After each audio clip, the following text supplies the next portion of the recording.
Hello, everybody, and welcome to another edition of the EDF Sports Podcast. We are back, and we have with us two of the greatest guys. I don't know if you guys have watched. First, I want to give them a shout out for their baseball podcast, MLB Inside the Diamond. Those are your two diamond stars right there. You want to know anything about baseball? These are the two guys that'll give it to you for sure. But they're a little more than that, even because Mr. Lamar Fields, he is a writer for who? Tell us who you write for there, who you work for, Lamar. Uh, Head sports writer for the Union newspaper up in Grass Valley. Union newspaper. There we Yeah. go. And we got Mr. Tom Johnson, who is a diehard Big Ten Penn State man, still roams the campuses of Penn State. So I'm getting that out of the way because we're going to have a little biases there, and we know this, right, Tom? I'm a very neutral fan. I don't really do a lot of biased talk. My journalism ethics is be due diligence and tell it like it is. Yeah, me too. Yeah. Not with that Florida stuff on. Yeah, I won't be going. I'm very neutral too. We get to the SEC. Trust me, I'll talk about whoever. I ain't gonna say the name. But all right, so yeah. That's a bad word around No, this Georgia. house, so it's hard to say. Okay, so today though we are going to go into college football, and we're going to be doing this throughout the season because this is going to be a crazy season, being as though Tom, that realignment that's coming. So this is going to be one crazy season as conferences like the Pac-12, who are totally going to be dismantled or whatever they're doing there. So this is going to be the last big season for them. The SEC is going to be getting Texas, Oklahoma. Big Ten's taking USC, UCLA. It's going to get crazy. So for this year, though, it's still the same. So we're going to go through conference by conference, but we're going to start off with these games because we got 5 days, guys. 5 days and college football kicks off. The first game of this year, it's crazy because these two usually play when the snow starts coming down. But we got Navy and Notre Dame. Notre Dame ranked number 13 in some polls. I don't know about you guys. I'm a CBS guy, so I kind of look at those CBS polls, sometimes the ESPN polls, but kind of USA Today, of course. But anyway, so Notre Dame is 13. And then we'll have USC and San Jose State, which, by the way, Mr. Lamar Fields also covers San Jose State. So he knows a little bit about them guys and that game coming up. So let's start off with Navy Notre Dame. Tom, tell me what you think of Notre Dame. Notre Dame's always an interesting football team. I think last year, with them going through a little bit of a hurdle and, suffering some losses early on and having to really bounce back in a lot of ways, it just really proved a lot of things. You get through those first year head coaching hurdles and struggles, and then on top of that, just being an independent, not really being affiliated with a conference, but having the prestige, the fan base that Notre Dame has. It's going to be an interesting ride for them. I think that they're going to be able to fit well in a lot of the games this year, and I think that overall, they're going to be the top 10 team. Yeah, they're no bad. Hey, Lamar, do you think that hurts them right now, being an independent still with all this crazy realignment and teams going all over the place? Should they stay that way, Lamar? Is that going to hurt them later on? I don't know. It all depends on what the money says. And right now, they locked into a good deal for at least another 2 years. They still got NBC, right? NBC think till 2025 or 2024. And the AD said earlier this year that said they're fine. That they said we got a nice deal, and Notre Dame, they got all that prestige and history. So yeah, but you figure with these conferences, it's going to get tight soon. And those who aren't in those big conferences, when it all aligns down, they're going to be sitting out there. And even a Notre Dame, let's face it, don't kill me, Notre Dame fans, but they haven't done much in a long time. So, Yeah, but It's it like all depends on money. If NBC throw them a lot more money, then they ain't going nowhere. you're right. I mean, Hey, they still got all the academic accolades you need to attract top Yeah. tier recruits. I don't necessarily think that, it would even matter if Notre Dame joins a conference or not, because, their two biggest sponsors, NBC and Under Armour, they fork over a lot of money, and they also have a prestigious fan base too, to where, comparing apples and oranges to oranges. I mean, you got to ask yourself, Notre Dame football, if they needed to move to a conference, they probably would have done it by now. And instead, I think it shows, being an independent, they really can be self-sustained. yeah, yeah. So what about the game? Do you think it's a dangerous game? Because Navy usually plays them tough. No matter how good Notre Dame is, like that game's usually a I tough mean, game, and now they're any going to game's start it right off. dangerous.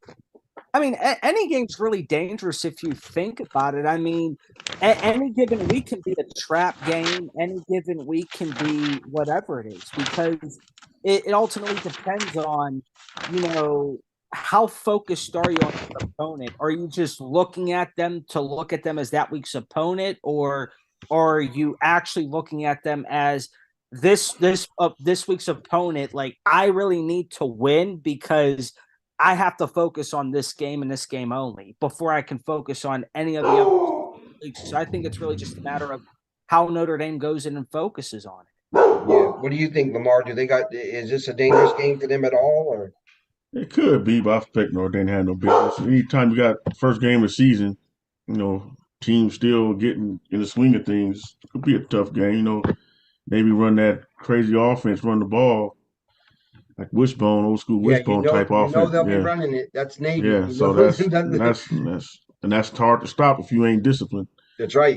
And being the Yeah, first game of the season, that's what I mean. yeah. It So seems like it's kind of a almost. I hate to say it like this, but almost a trap game to start off. You're like yeah, it's going. they play Navy so It'll be tough. it'll be tight for a while. But I think Notre Dame will start pulling away. Yeah, number 13, you would hope they would. Yeah. Okay, Lamar, tell me about that USC San Jose State. How is San Jose State? Are they good enough to even be in the conversation with USC right now? I think it's hard to say. San Jose State definitely going to be better this year. They 7-5 last year. They got 8 returning stars on offense and 4 on defense. I mean, they should play be the same thing. I think put up a fight, and USC Caleb Williams start pulling away in the halftime. The spread is USC by 30. It's Yeah, tough. I want to take San Jose State, but 30 points. It's a lot of yeah. points, but they got a Hall of Fame. I mean, All American talent as an Heisman Trophy candidate like Williams. Man, they can put up. USC can put up some points. That's what I was going to say, Tom. They got probably a couple of people on USC that might be in a talk for the Heisman. If you think about it, that quarterback gets hot. You don't know. What do you think of USC? Oh, I think I think that Lincoln Riley helped establish the faith into the program and bringing it back. You're talking about a prominent coach that left Oklahoma, and in the span of like literally a year, he put USC back on the map. And I think that in a lot of ways, just besides Caleb Williams, I mean, he virtually brought Caleb Williams with him from Oklahoma. And overall, I mean, I'm not much of a Pac-12 guy, but I can honestly just tell you is just seeing all the 4-star and 5-star recruits that Lincoln Riley's been able to keep in Southern California, those guys who have dreamed of playing there. And, even though last year, kind of a rocky ending to it, but even though still doing what they did and managing to finish it, I mean, USC is going to be a prominent in the Pac-12 this year for sure. They're going to come out and they're going to ball. Well, let's hit the Pac-12 since we're talking about USC. Who wins the Pac-12? USC. USC probably. Yeah, I think Washington and Oregon have put up a decent fight. That's what I was gonna ask you about Washington. Do they have that chance? Because this is like the best team them dogs have had in a while. Like, Yeah, they put up a fight, but I think Caleb Williams deciding factor. But USC defense, man, Riley known for not having pretty good defenses. yeah. So I mean, you Well, can. USC is Yeah. going to need it for sure because I mean, even though it's San Jose State and all, when you're starting Yeah. off at the number 6 position, like you're sitting right on that outside of the playoffs right now, but you're in a perfect position because Michigan plays Ohio State down the line in the year. So sitting at that number 6 spot is a pretty spot, you know, and Yeah. so you have to take care of business when you're taking care of business. Um, again, for me, like I have USC, Washington, and then Oregon number 3. Um, I think Oregon though is my shocker for the Pac-12. I think if they get themselves hot and they get to play in their kind of ball too in Oregon, they could end up shocking the Pac-12. Yeah. See, what I like about Oregon and Washington, they got quarterbacks who have been there for a while, know the offense, and can play the game. Like I said, USC defense is usually shaky, so I mean, you can put up points against them. It's just you Yeah, gotta be able to get the key stops. Look, Tulane scored 45 points in them in the Cotton Bowl last year. yeah, and the Yeah, Pac-12 is kind of known for those shootouts. So yeah, yeah. It's gonna be interesting. defense has always been kind of the second. What do you call it? The second tier that they want to do around there. Um, Tom, what about you? You got USC also? I would probably say, USC is going to be is definitely going to be up there, but I would honestly say, I wouldn't count out Oregon or Washington. I think that college football, with the way that the landscape is today, you just can't count teams out because it only takes 1 week for some team to get caught slipping, looking at the next week ahead and not looking too much at the opponent, and a lot of bulletin board material. Not that these Mhm. teams focus on that, but you just got to put respect where respect is with football, with the talent that these teams bring in. I honestly think that it could honestly be a dogfight, and the reason I say is because you got to look at it this way: is there's a lot of programs that probably know that this is the last official year of the Pac-12, and whenever something usually comes to an end like that, you're going to get teams that are going to have a fighting spirit to really like go out on a high note and say, it's not what the conference has always been made out to be. Like, you're going to have a lot of people, playing with a lot of pride and respect because, that's been their conference home for the past however many years it's been. Yeah. And, at the end of the day, like if you traditionally look at the Pac-12, Washington, Oregon, and USC have been your 3 dominant names and programs in that specific conference. So I think, in the long run, yes, would USC probably be picked to be number 1 out of that conference? Sure, but I would far from like discount both Washington and Oregon from even remotely like not even giving them a fight. So as we're since we just said that kind of about the Pac-12 and that's this year and all, guys, what happens to them next year when USC, UCLA, Washington, when they leave? What does a champion look like in that conference after this? I mean, you have Utah. I mean, you have who Oregon I think State. it'll be four Like teams to be there. Yeah, but I like think they're gonna end up merging with the Mountain West somehow. That only makes sense. and will that be sufficient if they take the teams from the Mountain West and put them over there? Does that make them competitive still enough to have I mean, it'll make them the Big sufficient. Five like we've had, or are they now going to be the the little brother? I don't know. It'll be interesting to see. I mean, it'll be a lot more. They get a little TV contract, get some money there. Money solves all problems. So if they can get a TV contract and get enough kids that want to stay on the West Coast and want to play games on the West Coast, it could work. I mean, You get that some NIL te- money anywhere, and you yeah, can some get teams are somebody to good, come. but you never know till these teams start playing these big schools. So it's hard to say. We can say they're weak, but Yeah, we don't see the matchups. yeah. I like it Yeah, like for the basketball because I can yeah, imagine like Gonzaga and you know yeah, like the basketball side, some of the other sports. I mean, I could see that really being a good fit. It's just that football seems like it yeah. ain't gonna help. It ain't gonna mesh good Like with I was that. saying in the chat the other day when the Big Ten was trying to get Cal and Stanford. Like that, Cal and Stanford got no business in the Big Ten. They're gonna get clobbered.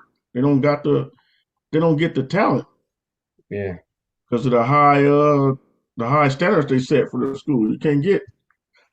Yeah. You can't get the type of talent you need to compete with them, the Ohio State, Michigan, the Penn State when you go to Cal and Stanford. Yeah. No, that's That's true. why the merger. That's why merging with the Mountain West makes sense. Yeah, and they keep their priorities like that on purpose. So that's Yeah, totally yeah. acceptable for them or whatever. That's how they Yeah, I want to go. remember. I remember Bill Walsh. I remember Bill Walsh coached Stanford. He's like, "Yeah, y'all gotta lower these. Y'all gotta lower these academic standards so I can get some players in I here." got I got to get a safety. Come on. No. Yeah, Um, uh, yeah. Now there's another one, the Big 12, who they're losing some teams too. They're big marquee teams, Texas, Oklahoma. Um, but they seem to have recovered a little bit by already snagging some teams to come into the Big 12 that are good enough to still make that conference well. But for this last big run of the traditional Big 12, who do you guys got winning this one? Tom? I would honestly have to say it probably would be Texas. I mean, I think whenever you look at what season has doing down there, and part of it's due to the NIL with what they got going down there. Just take a look at how Texas football is run on a daily basis. And I think there's enough evidence to say why Texas would be highly favored. Yeah. Um, I agree. I agree with Texas. I think that uh, a surprise team is going to be Texas Tech. Mm-hmm. And I don't know if you guys remember, but we had like the punter, I believe it yeah, I was, remember that. Yeah, on for them, and I remember him talking about the team, and then that season, last season, they really did. They showed way more than they had shown, and I think they've actually gotten better. They had a really good recruiting class. Um, they're my long shot in the Big 12 is Texas Tech.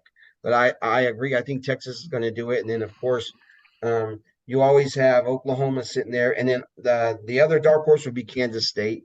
I'm a big Kansas State fan, have been a long time. Um, and I just think they play some solid football. And so they're one of those teams that can always surprise you somewhere in there. Lamar, what do you think about the Big 12? I like Texas. Texas to win it. Really fine, restocked on talent. Good recruiting classes. See if our kids are really beating something down there. I still like Texas Tech, Kansas State, but I like it's another team that, I mean, they picked the finish like in the middle of the pack, but it's Kansas. They got Jalen Daniels, quarterback. He's exciting, and they got a good running back in David and Devin Neal. Yeah. I mean, I History always said, holds them uh, back. oh yeah, I always say this, and I always say this about pro football. Anytime you got a good quarterback, you got a chance to win some games. So Mm-hmm. I expect Kansas to be in a lot of games. It's just that they can finish them off or not. Um, But both of you, Tom, is Texas going to survive in the SEC? Are they good enough to go in there and Oh, I think they're good enough. I mean, contend? at the end of the day, you even got to ask yourself. I mean, the teams that are already good enough are still in the SEC. You got to look at the likes of hey, like look at Missouri, look at Kentucky, look at Vanderbilt for crying out loud. Like that's primarily a predominant baseball school, but whenever former Vanderbilt coach James Franklin was down there, he actually got Vanderbilt, on the map a little bit and stuff. So I mean, I think whenever you look at how the SEC is structured, looking where Texas and Oklahoma would fit, and if they were to do division realignments, I honestly think because I believe I seen a West Division realignment where I believe Alabama actually moved to the East Division in that realignment. I think that in a lot of stretches, that West Division would highly, in some ways, favor Texas because the only true like person that they would have to like really put up with is LSU. But outside of that, it's I mean Texas would be the Yeah. second like top dog in that division. But I don't know what the final, conference or divisions would look like or how they would restructure that, but I'd say Texas has a fair shot. I am definitely not for the realignment at all. I mean, but that's because I'm a traditional SEC guy, been around it way too long. I love the matchups that we have every year as it is. I would like to see Bama a little more during the year, being Florida, but other than that, like I love the Georgia game every year. That's been there for 100 years. You know, like I like it the way it is. I just think you add in them, you just throw them in, and then you can go. So I'm against the realignment, but I get what you're saying. Um, Lamar, how about Oklahoma? Do they make it in the SEC? It was like 2, 3 years ago. I said, yeah. Now I don't know what Oklahoma is in right now. I mean, it was Yeah, always known for scoring a lot of points, and they got that coach. I can't remember his name. He's the coordinator from Clemson. They coach. What is his yeah, name? I can't think of his name. Brett Venables. Yeah, and they didn't have a good year, that good of a year last year, and it all depends on what kind of recruits they got coming in, developing the players. You yeah, never know. and it'll help being there in the SEC too, because Yeah. even though they already are good at the recruiting and they don't really have Mhm. too much of a problem with that, this will obviously give them a boost too to know where you're going, where you're playing, anything like that. Yeah. So, we're Well, going to try to good job. jump ahead a little bit here. The Yep, good job. ACC is one of those conferences that's kind of just hanging around. And we don't know if they're going to do anything to boost themselves or lose themselves, but they're a decent conference anyway. I mean, you got to always love Clemson, right? And now, as much as it pains me to say this, Florida State has a team, and from what I hear around here anyway, from all the other Florida State people, is this is their year. Like they have a team, they feel like they can actually win it this year. So, what do you think about the ACC, Tom? I think it's really just Clemson and Florida State. Outside of that, and it's no disrespect to the ACC, but I think whenever you traditionally look at it, it's always been Florida State, and it's always most definitely been Clemson. It's like Clemson has always found a way to be the most relevant team, even whenever the rest of the ACC has like not been so relevant itself. So I would say it's pretty much those two. Yeah, Yeah, I got Clemson and Florida State too. I mean, yeah, Florida State is back. Look like they're gonna be back. I'm glad to see it, man. As a kid, Florida State was always good in the '90s. yeah, yeah. Peter Warwick and all them, and Charlie Ward is always good. Dude, Uh, one of the greatest all-time yeah, college quarterbacks to ever play was Charlie Ward. yeah, and I would love to see. I never seen a guy who could stand there and Yeah, play as calm as he did yeah. in college football. I give North Carolina an outside chance because they got Drake May, Yeah, and that's my sleeper. He's another Heisman Trophy candidate. So I'll give him an outside chance. Like I say, you got a good quarterback. You're gonna be in games when you got a good quarterback. I just I just wish Miami was good, man. Just understand. I don't understand how the Hurricanes can't. They're Miami, and it's Okay, crazy too I because the mean, talent of football down there in South yeah, Florida is crazy good. All right, like yeah, crazy good. The little league teams, the little league down there, yeah, although yeah. they got busted for the gambling thing and all that, but still they got talent that's everywhere, you know. And so keeping that talent, that's all they would have to do at Miami. That's all they would have to do to still keep themselves relevant and be a top ACC team, but they can't seem to keep And no talent there. they're pretty young this year, so maybe they can play 500 ball this year. Maybe next year they be with more experience. They be a little bit better. But yeah, man, always liked when I always liked when Miami Florida State was good because those games were amazing to watch growing up. Yeah, I know, right? I used to Yeah, love that. It was Miami and Florida State, Miami, Florida State. Like those were always those games that you knew they were going to be like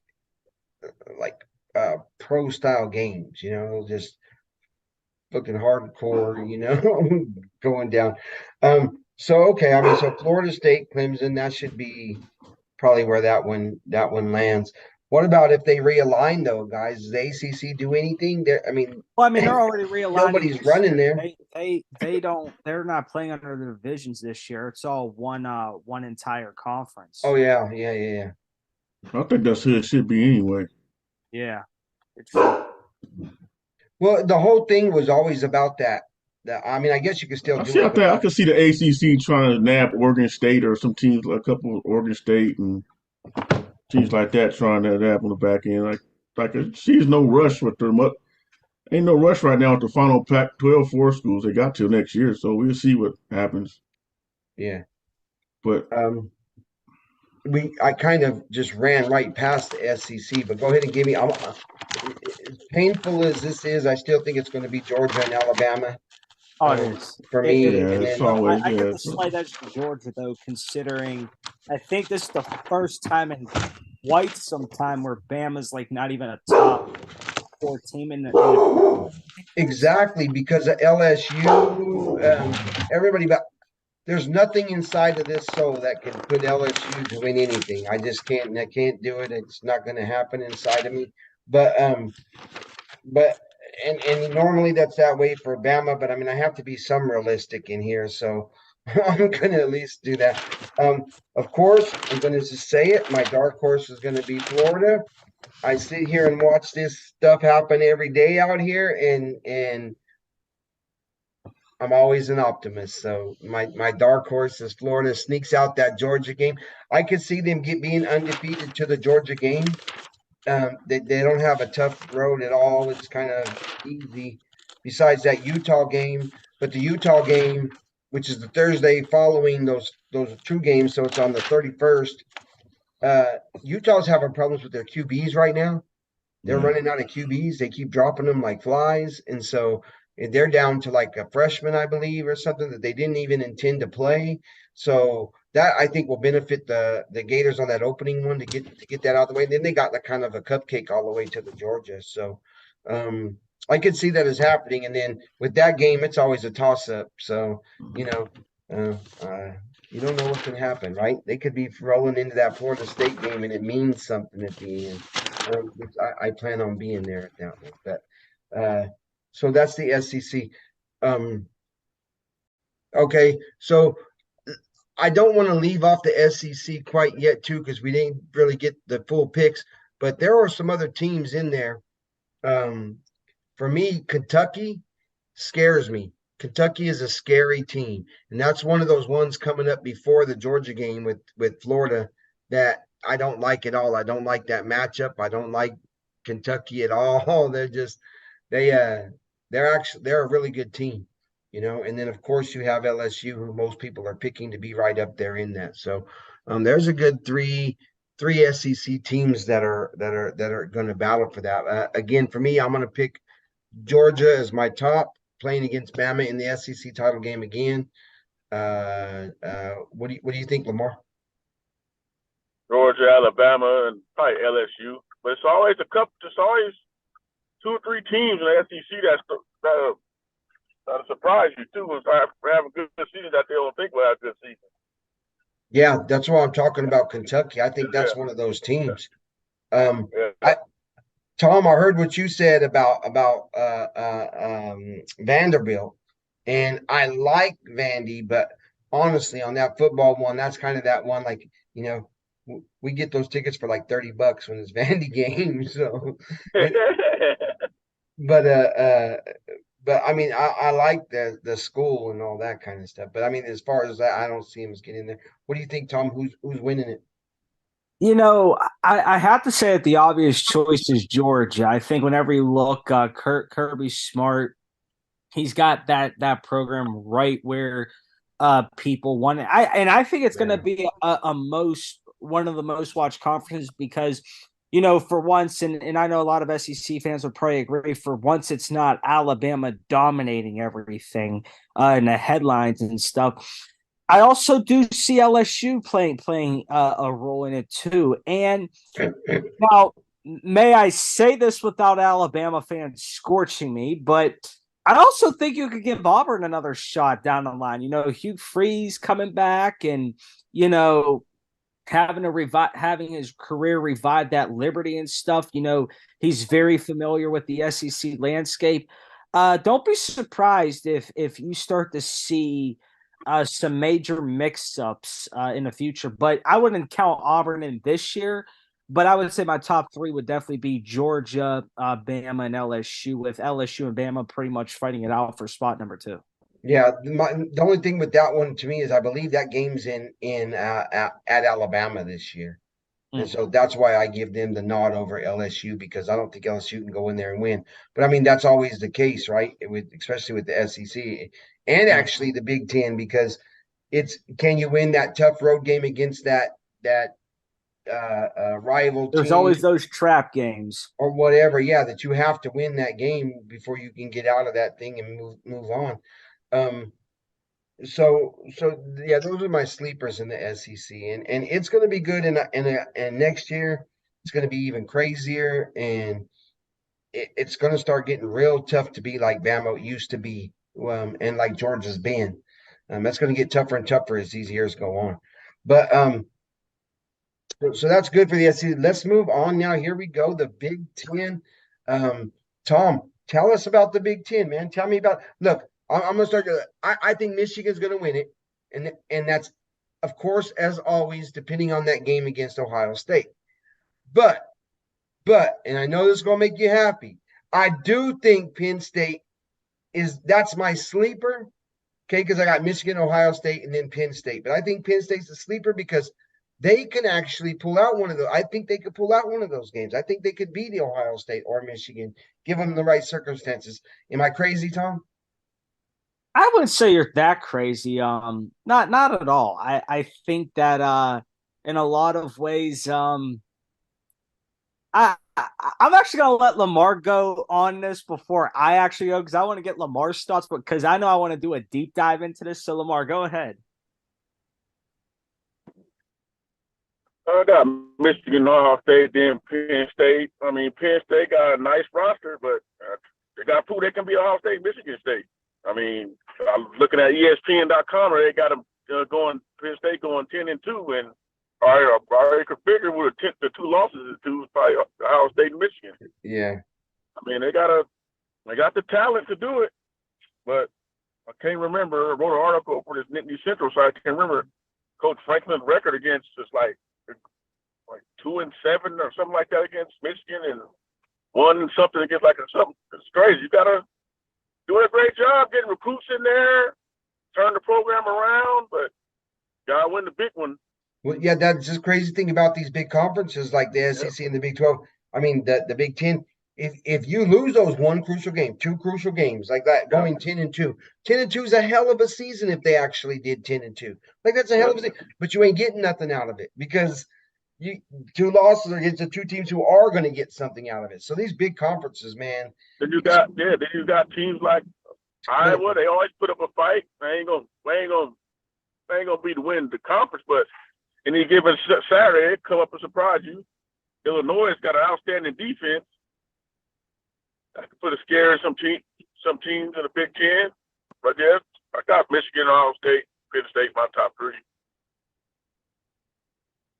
I'll go at it this way. I say that it's really going to be a tie between Michigan and Penn State. And the reason I say that is because when you look at absolute balance, that's what you have to look in mind. And whenever I look at how Michigan lines up, you got 2 top running backs in that conference in Donovan Edwards and Blake Corum that are returning. You got what is going to be one of the Heisman finalists probably in, their quarterback as well, which his name really did not come up into my head, but J.J. McCarthy.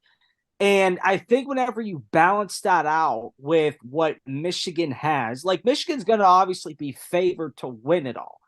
But here's where I say it kind of tips into Penn State's favor. Last year, Drew Aller came in and he didn't get a red shirt, but he got playing time in some of the most vital situations you would need with Penn State being up. He automatically got thrown into a Thursday night football game at Purdue in a blackout, and a hectic road environment, which was crucial for his development. Even though it's probably one that James Franklin wouldn't have wanted to have thrown him into immediately, but that shows a lot of characteristic on Aller and how he handled himself. And then the subsequent stuff, I mean, this guy played 10 out of 13 games. So, and he, not that he started 10 out of 13, but he got some form of experience in the Big Ten in 10 out of 13 games, which I think whenever you move that into this year and realize what Aller did last year, and I think what it's really going to come down to is you're going to look at Michigan. What do Michigan, now I'm not a guy that's on comparisons, but here's what I will say is this. When you look at Michigan and you look at Penn State, who I believe are going to be two of the top teams in the Big Ten this year, they have two common denominators.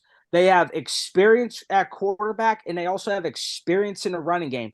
Now, here's where I say it's the separator is because, Michigan's running back really showed that, okay, one of us can really take and carry the lens here if need be. Whereas with Penn State, with Katron Allen and Nick Singleton, they both showed that they can actually carry the ball and really carry the load at a very even rate. And the scariest part is they were both freshmen. Michigan's running backs are both upperclassmen. Yeah. So tell me why, because you said Penn State above Ohio State. Tell me why Penn State. First of all, where's the game at this year? The Penn State Ohio State game's in Columbus on Halloween weekend.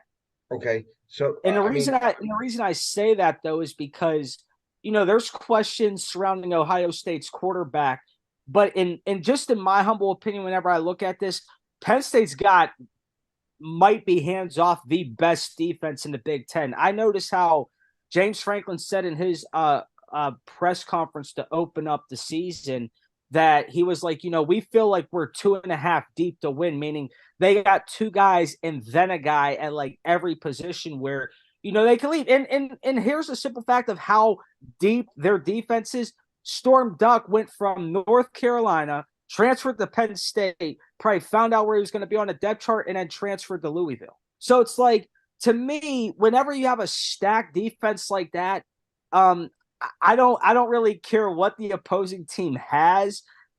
As long as your quarterback and your offense can produce for you, if your defense constantly puts the opposing offense 3 and out, can really shut down the run and the pass game or limit one or the other, it's really going to put you at a drastic advantage. And the scary part about it is you look at Penn State's defense and how it is, most of it is really seniors, but a vast bulk of it is juniors and sophomores. So it's really going to see, and a lot of those guys are redshirts. So it's like they've shown a lot of crucial development, but like they're not 3-4 years into this thing. They're like 1 or 2 years into it, but they have shown drastic improvement. And in a lot of ways in the Big Ten, it's not only just about your offense, but it's more importantly about your defense. And, one thing I think about Penn State's defense that's really going to set them apart is, their edge rushers. You got Denai Dennis Sutton, who's going to be improving this year. And I believe you have Mason Robinson, who was originally going to commit to Northwestern, and then he flipped it because he's from the same school as Denai Dennis Sutton, the McDonough School, which James Franklin and his staff have done a phenomenal job with recruiting out of that school, but more specifically, defensive linemen and edge rushers. So, to me, I kind of see this might be as a little bit of resemblance as Michigan a few years ago, where you could have two dominant edge rushers at that line, plus a very solid core of linebackers, and you can both develop a run and a pass game. You're going to really set yourself apart, and you're going to show teams like, listen, I'm not just one-dimensional. Like, I am multi-dimensional. So it's like you could shut down one part, but you might not shut down either part for that matter, because you never know what can happen. But I honestly can't say a clear-cut favorite here. I think Michigan and Penn State are going to duke this out, because you also got to realize Jim Harbaugh is coming off of 2 straight Big Ten championships, 2 straight appearances in the college football playoff, and 2 straight years of beating Ohio State. That's going to sting a lot of Ohio State fans this year, but the key factor is this year's Michigan-Ohio State game takes place back in Ann Arbor. And the fact of the matter is you already have players on both sides that are so used to it, but you have Michigan that has younger players that are actually used to that game now 2 years in a row. So I mean, it's going to be interesting. I think that Penn State can go into Columbus this year and win. I really do think that having Drew Aller on the top of their radar is going to help a lot with that. But I also think, I don't rule out, Penn State beating Michigan, because ultimately what happens is that which other team in there though besides Penn State? I would honestly put Ohio State there. Absolutely. I mean, Ohio State's got great wide receivers. To me, everything looked good on paper, but you got to go out there and do it. We can't talk about what Penn State got on defense, 12 10 deep. Will they go and perform when the lights get bright when it comes to Michigan and Ohio State? I've seen them fold. I've seen them have a couple of years ago. They had Ohio State beat in Penn State, and they folded. Yeah. Mm-hmm. That's what I was like, where's it at? Because that means you can have all the paper in the world. Sometimes this stuff be psychological. Exactly. Oh, and I'm not disagreeing with that. Yeah. Sometimes this stuff be psychological. Franklin needs to show that he can win, because that's why I think there's a lot of pressure on him, especially with this season, is because you have all the depth. You have all the talent. Here's the thing. Can you do what you haven't shown in the past 3+ years? And that's that you can actually go out there and continuously win on the big stage. Because if not, I can almost bet you from prominent alums that I know, they're going to be asking for his head in one way or another. Because it's just like, how do you have all the talent and all the depth and you've recruited? And it's just like, how can that still not happen? Because like Lamar says, I mean, there's got to be a silver lining. You have the recipe on the one side, but can you actually do it? Michigan being at home favors Penn State. So there's going to be a lot of eyes on that November matchup. But here's the factor. Can you go into Columbus and do it?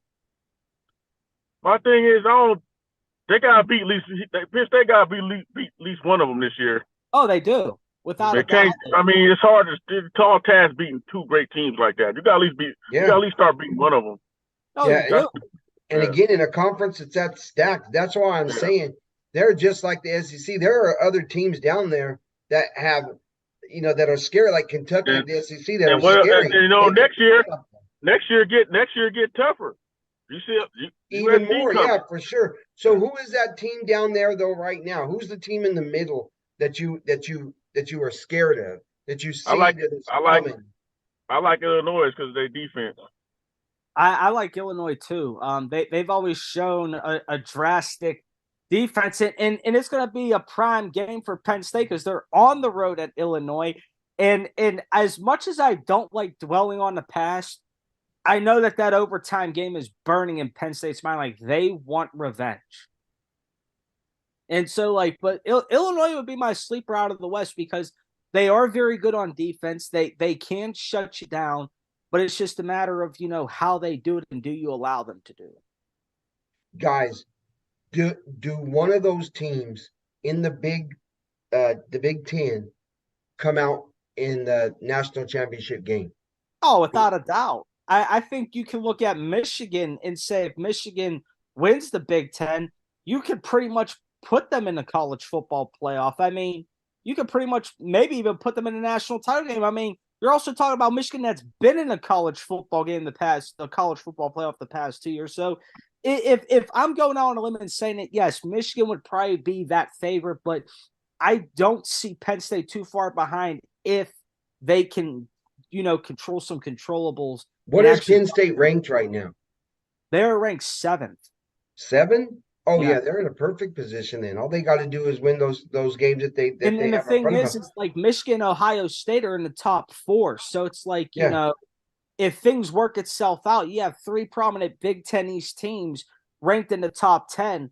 They just all need to do their job until the conference schedule gets closer to those 2 games, and the Big Ten can show what they could do. But the key word is those teams got to hold up to it.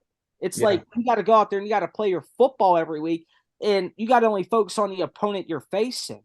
And that's the best part of these big conferences, though, is just that. Lamar, does a national championship contender come out of the Big Ten? They'll be in it. I mean, because the major conference, but get steamrolled by Georgia.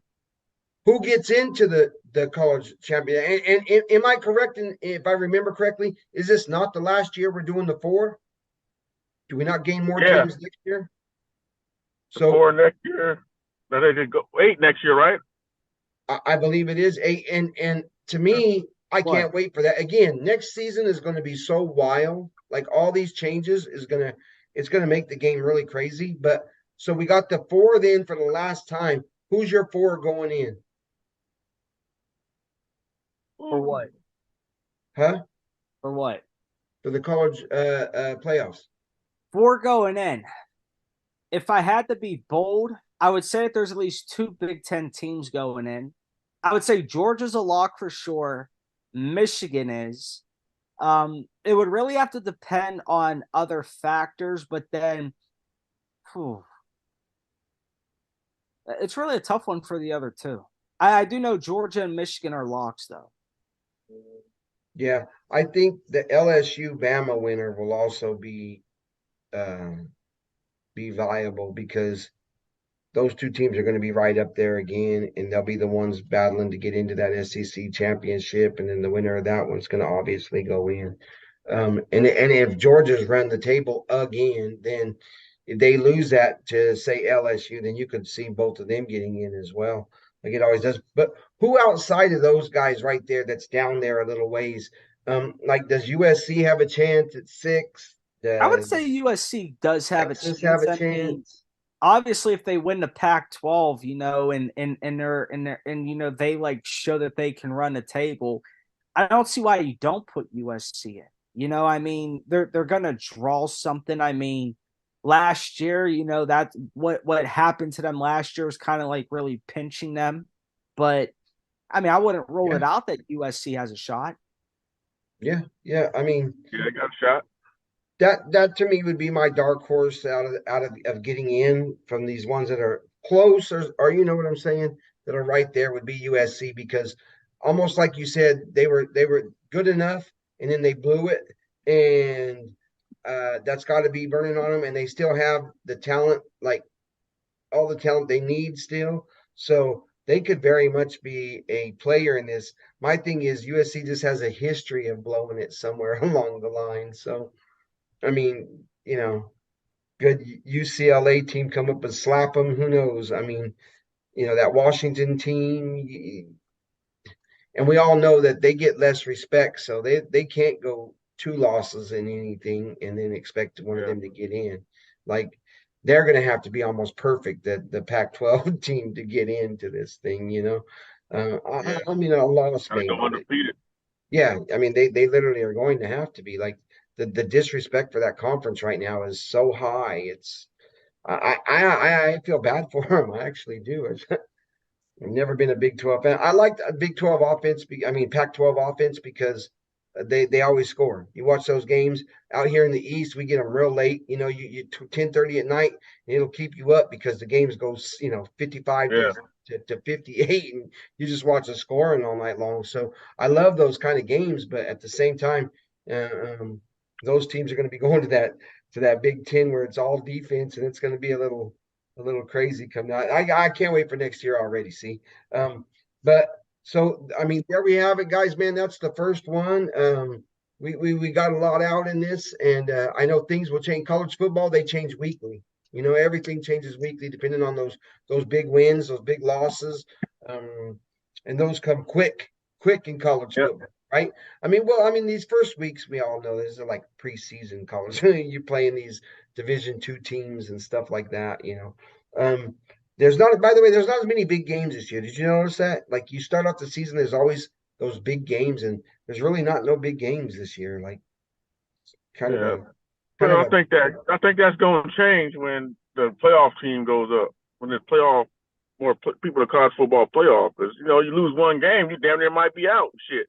Oh yeah, and you would think they're already positioning that now for next year. Yeah. Big time. So right on, guys. That's great, Tom. We're gonna keep that Penn State watch because, as a football fan alone, I can't wait to see them go into Ohio State. That's going to be a banging game. We got lots of those coming up this year for sure, as we always do in college football. So we will be back again. We're going to try to do this every week, maybe even more if we have to, because college football flies like it does. But let's keep it going, because college football to me is sometimes it's even better than the NFL to me. The atmosphere of being at a college game is so I don't know what you call it, man. It gets into your bones, like that. Yeah, that excitement. I mean, Guys, I got to go to practice. Yeah, think about the Penn State at a whiteout game. Like, you don't ever forget that, right? Like, you just don't forget that, you know. So I love college football, man. So let's keep doing this again. It looks like we lost Lamar already. Yeah, he had to go to practice. I'm sure we'll find him again next week. Absolutely. Keep looking for these guys, by the way. Again, MLB, Inside the Diamond podcast. The season's coming down. You guys are getting ready for the playoffs. All that good stuff coming. So please keep an eye on these guys for that, because that is one hell of a good baseball podcast. Keep it up, everybody. You guys keep it up. Tom, we will see you again next week. Absolutely.